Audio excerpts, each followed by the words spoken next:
Amigos, de nuevo bienvenidos a este su programa Al Compás del Pueblo, su cultura y su gente, orientados al rescate de nuestros valores, de nuestra identidad, de nuestros pueblos. Les habla Alejandro Carrillo Rosario.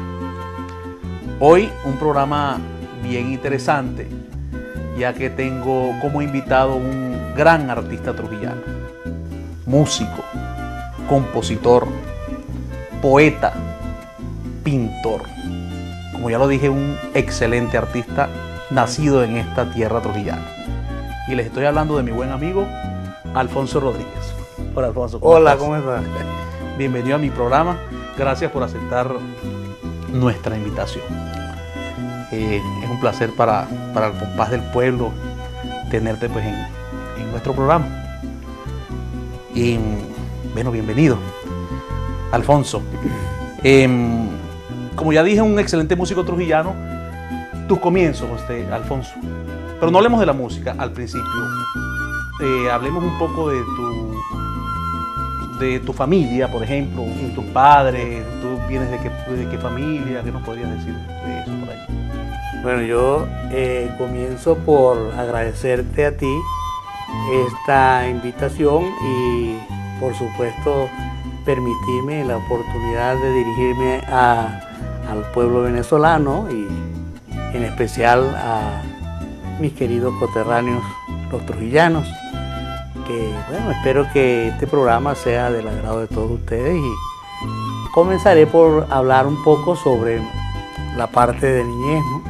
Porque es la parte donde uno tiene ya recuerdos y probablemente pues ahí es donde están las raíces de lo que uno fue haciendo a medida que pasó el tiempo. ¿Tú naciste dónde? Bueno, en la ciudad de Trujillo, en el Hospital José Gregorio Hernández, ahí nací, pero vivíamos en el Cerro La Guaira, donde mi papá humildemente pues construyó su hogar y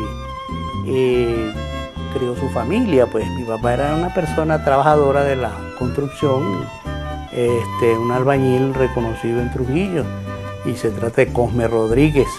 Y aparte de eso, pues también escribía poemas y le gustaba mucho la música y estar en los actos que se programaban acá con motivo del Día del Músico y del Día del Padre y del Día de la Madre. A él le encantaba recitar en todos los sitios donde llegaba y se dio a conocer en ese ámbito tan hermoso. Entonces hay una vena. Por supuesto, hay una vena, sí, cómo no. Y mi mamá, María Graciela Mejía de Rodríguez, pues ella fue la que nos inculcó las cosas pues del hogar, hacer con amor todo lo que nos propusiéramos. Era la que estaba la mayor parte del tiempo con nosotros, pues. Y como somos una familia un poco numerosa, somos 8 hermanos, imagínate, somos 8 hermanos. Esas familias son de tiempos pasados, ya hoy en día no son tan numerosas. No, y a medida que pasa el tiempo, pues la gente va reduciendo el número de niños. Y hay otras cosas en las que se puede divertir la gente. Antes la cosa era más delicada y todo era más, vamos a decir, difícil de tener computadoras y cosas de esas. Entonces no había mucho en qué divertirse. Pero sin embargo, pues mi niñez transcurrió allí pues de una manera muy sencilla y feliz. Como todos los niños. Como todos los niños, jugando trompo y metra y sí, todos los papagayos, ¿no? Las zamuracas en tiempo de San Juan, en junio. Por esa época pues salíamos al cerro y echábamos a volar. Incluso yo las hacía, ¿no? ¿Estudiaste dónde, Alfonso? ¿Tu primaria? Bueno, la primaria, había una escuela, recuerdo yo, a las alturas de Musabás, una primera escuela donde hice desde primero hasta tercer grado. Esa escuela primero era una rural y posteriormente fue el Grupo Escolar Rosario Carrillo Heredia, que actualmente que es el nombre actual, es el una que escuela. existe allí. De acuerdo. Entonces, en la rural, pues me dio clase primero y segundo grado la maestra Ramona Durán. Recuerdo muy bien, pues, todo lo que ella me enseñó, y era muy apreciada por todos los alumnos de esa época. ¿Te acuerdas de algunos condiscípulos de tu primaria? Sí, esa cómo época? no, ahí está Francisco Soto, está Pancho Soto, el popular Pancho Soto. Excelente músico. Pancho Soto, que vivía muy cerca de mis abuelos, porque mis abuelos tenían una casita ahí en Musabás, al lado de la casa del papá de Francisco. Carlos se llamaba. Carlos Soto, sí, Carlos Soto. Ahí vivían, bueno recordar esas eran personas. Vecinos, ¿no? Sí. Eran vecinos. Y con Francisco, pues salíamos del colegio y jugábamos bicicleta, y aprendimos a montar bicicleta en la bicicleta. Algún potecito agarrarían ahí para sonar de vez en cuando, ¿no? Por supuesto, y escuchábamos música y practicábamos un poquito lo que íbamos aprendiendo, ¿no? De uno con el otro. Y bueno, esa fue una etapa bellísima. Recuerdo que cada vez que nosotros terminábamos un año escolar, entonces nos íbamos a la Peña de la Virgen, que en ese entonces se acostumbraba mucho a hacer los paseos para agradecer a la Virgen nuestra, la Virgen de la Paz, favores pues, y promesas. los favores y las promesas de haber salido airoso en el año escolar.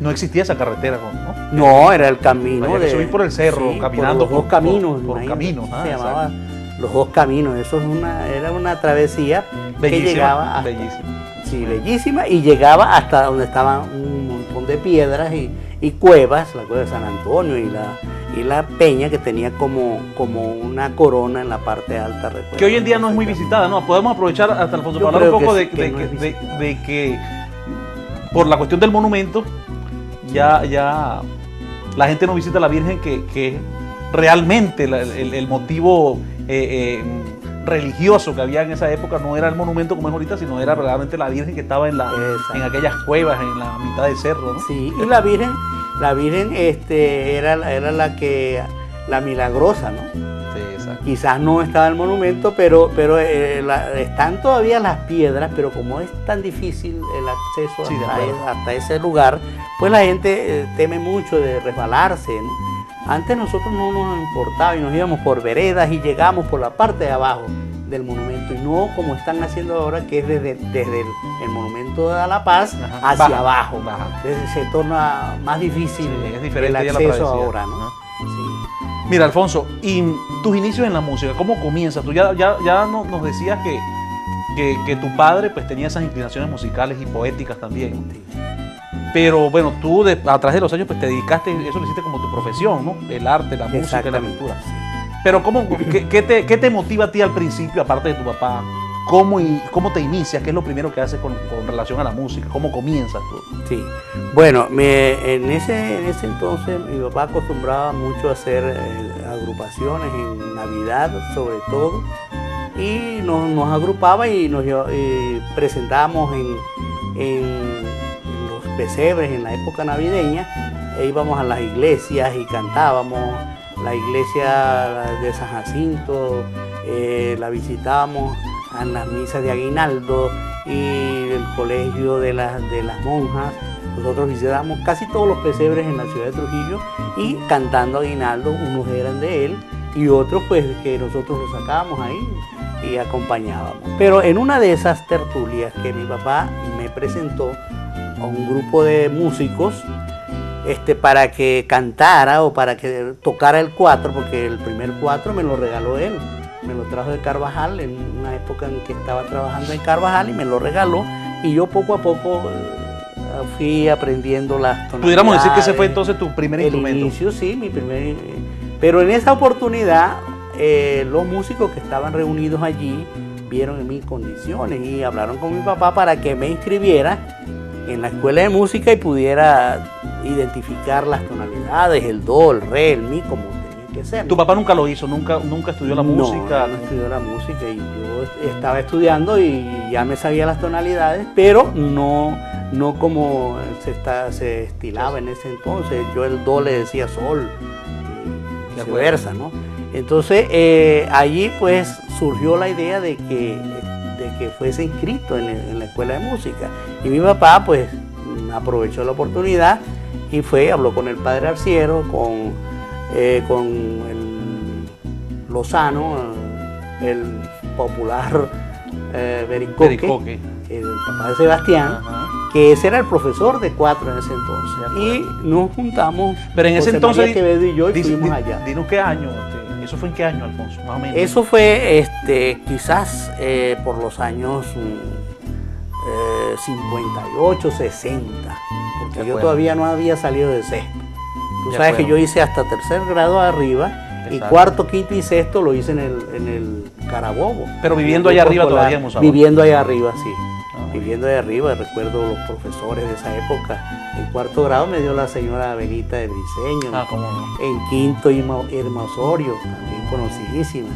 Y en sexto me dio Gilma Sequera. ¿Y te acuerdas del director del Carabobo para esa época? No, creo que era el señor González todavía. De acuerdo. Empezando, ¿no? Era el señor González. Pero recuerdo muy bien a Sayago, un profesor que nos explicaba matemáticas, y Mario León Coronado, que era el hombre del ejercicio y educación física, pues. Entonces tú estabas estudiando todavía la primaria cuando comienzas tu estudio Cuando musical. Comienzo a estudiar el 4 y posteriormente el padre Arciero volvió a reunirse con mi papá para que estudiara un instrumento de mayor envergadura. Me dijo, para estudiar la teoría y solfeo y la musicología, como debería ser, pues. Entonces ahí fue donde me inscribieron en teoría y solfeo con el profesor Luciano Mancaferri. Pero al comienzo a mí me era muy difícil entenderle la forma como él hablaba, porque el italiano mezclado con el español, entonces a veces do, que, mi, fa, sol, yo no le entendía qué será lo que dice. Imagínate lo que es empezar y yo, muy muchacho. Pues, y estaba muy recién llegado, me imagino, Mancaferri tenía pocos años acá en Venezuela en esa época, ¿no? Sí, pero sin embargo sí pude estimularme en el sentido de que veía a los demás leyendo música y yo quería hacerlo. Entonces dije yo, no, tengo que hacer el esfuerzo de asistir a teoría y solfeo, porque a mí me gustaba más era el instrumento. ¿Quiénes recuerdan que entraron contigo en esa época o que compartieron contigo en esos espacios de la escuela? En la primera etapa estaba José María Quevedo, popular Chema. Después estudió saxofón, estudió oboe, clarinete y fagot. Y ahora actualmente está en Caracas, José María Quevedo.